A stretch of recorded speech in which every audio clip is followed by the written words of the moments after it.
Hello, I'm your host, Keryna Upchurch. This podcast is a part of the University of New Haven Welcome Project, a collection of stories about diversity, inclusion, and belonging.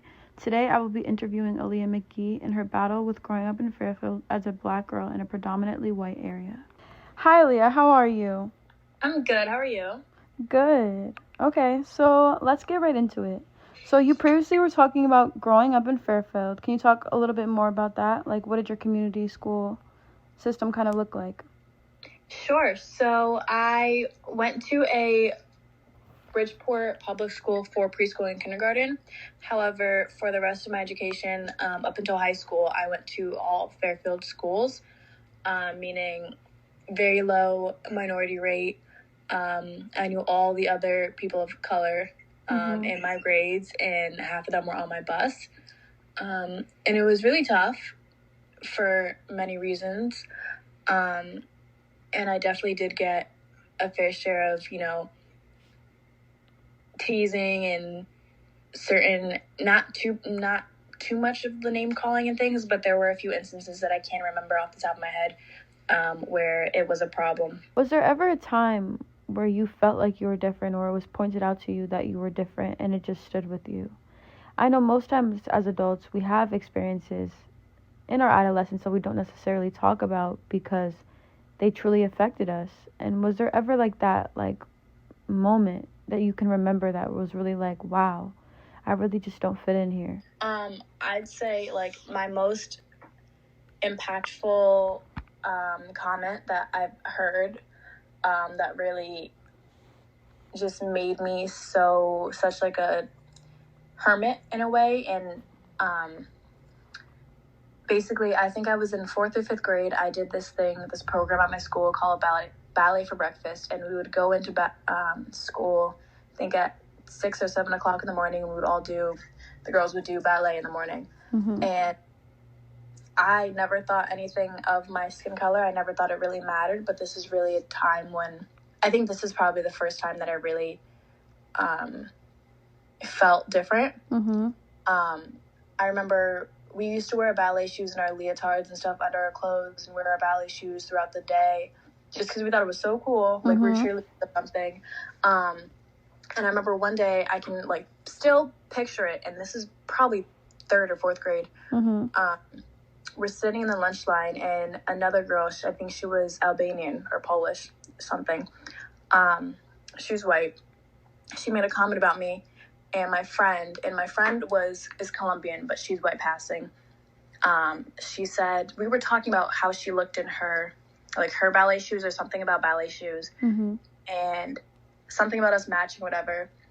And the other girl goes, well, no, you don't look as good in your ballet shoes, because your color, something about my skin color and me not looking good in my ballet shoes because of my color. What? So that, again, we're children. Wait, how old are you? I don't know how old you are in 4th grade. But 4th grade, that's probably 6 or 7. Little kids are so mean. I think I was 9, maybe, or 8. But yeah, I was what? I was just what? So immediately, I think I changed out of my shoes and put on my regular shoes. I told my mom. She went straight to the principal. Nothing happened. Really? Nothing happened to that girl. There were no repercussions. She wasn't reprimanded in any way. So yeah, I think that was really, before that, I really don't think I thought much about my color whatsoever. And you're not even super dark, but it's just I'm light skinned. Literally light skinned, and it sucks. Oh my gosh. So, and I never, I didn't think about colorism as a child. And I didn't think about racism that much as a child. I mean, I knew it existed, but I was okay, that would only apply if I'm of darker skin tone. I'm pretty light. Yeah. But it's still But I also feel the way kids treat others is really based on how their values and how they grow up. Right. It's definitely on the parents. It's definitely on the parents, and I definitely think that it could be avoided. I think with us and growing up with parents that are colored and being a colored person, I feel we're taught to see beyond color. Right. But I feel most people aren't raised like that, so it's hard for them to see beyond color. They just see the difference, and... Exactly. Yeah. Which is sad. It is really sad. I mean, it is really sad. And I really don't. And I was like trying to like think of questions to ask you to like how could this be prevented and like how it could have been, but there's nothing. Like you really can't prevent something like this. I feel like it doesn't matter if we're young or we're old, we're still gonna have to go through some type of adversity being colored. Exactly, honestly. And it's sad because, you know, people these days really, well, all the time, people don't want to learn. They want to be ignorant and they want to hide from it. And they don't want to talk about tough topics like this. Absolutely. That's why this keeps happening. Like, kids are still being killed and lynched and called names and bullied for their color. And no matter how many, like, bullying assemblies you go to in elementary school, it doesn't matter because at home, your parents are doing the same thing. Like, they're not changing their behaviors. They don't care. They're still ignorant to it. So why would you change it? That's not how you're raised. Absolutely. No, yeah, I definitely agree with that. I mean, they're not gonna learn any different if they don't see any different. Exactly. Okay, so moving on past elementary school, did you feel like your experiences got better or did you feel like they got worse? And can you just talk a little bit more about it? There were times where it was tough and I really did not have an identity until I finished my high school. I did not go to school in the same town. However, it was still a predominantly white school. It was an all-girls school and it was a Catholic school. Mm-hmm. Therefore, my experiences did transfer over into high school.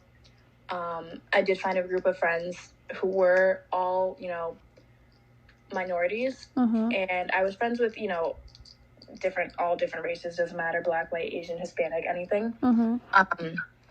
But high school, honestly, my senior year of high school was probably when I was really able to get out of the quote-unquote whitewashed phase of my life.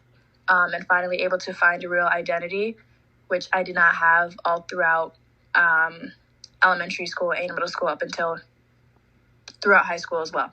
So basically you felt like you were trying to be somebody you weren't, just for you to fit into your surroundings in a way? Right. 100%, definitely. Especially with the way I was dressing. I had my Sperry's at my high school. I had like Sperry's was a time, okay?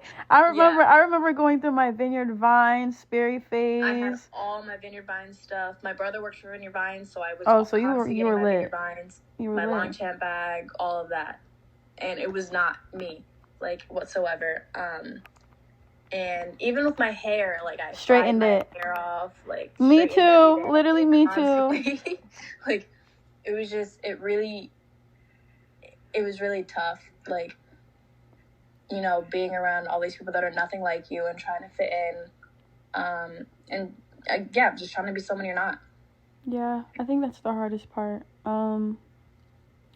So, like, your senior year, like, what really, like, clicked for you to, like, want to be like, okay, like, we need to get this together. Like, I need to really figure out who I am. Was it your friends or was it just, like, a self-awareness moment where you're just like, damn, like, this is not really me, like?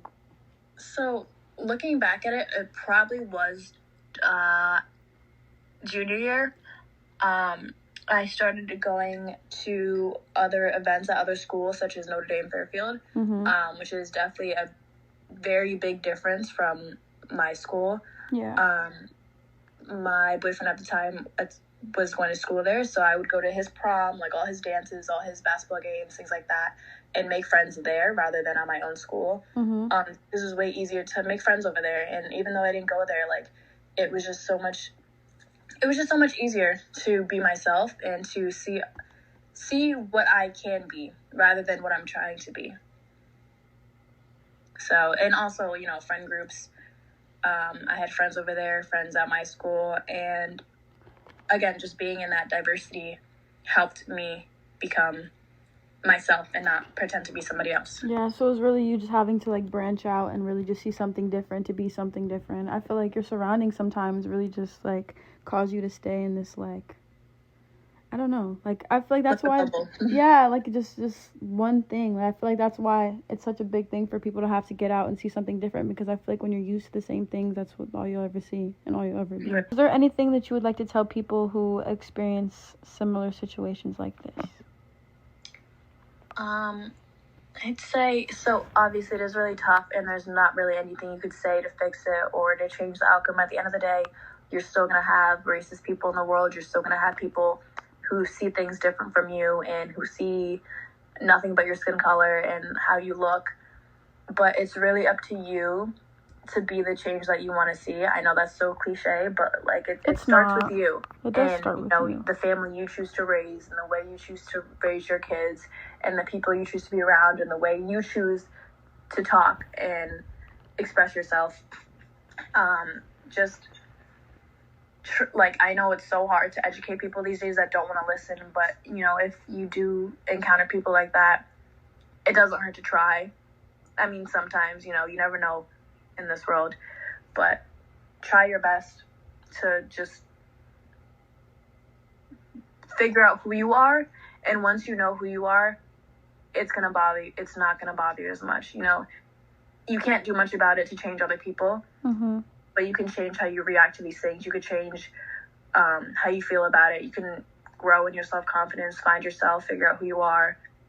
And that alone can help, especially for younger kids or even, teenagers at any age, but absolutely, especially for younger kids, elementary age. So, yeah. Okay. Well, thank you for your time. My name is Keryna Upchurch. Thank you, Aaliyah McGee, for joining me. This podcast is a part of the University of New Haven Welcome Project, a collection of stories about diversity, inclusion, and belonging. To listen or watch more projects, visit universityofnewhavenwelcomeproject.com.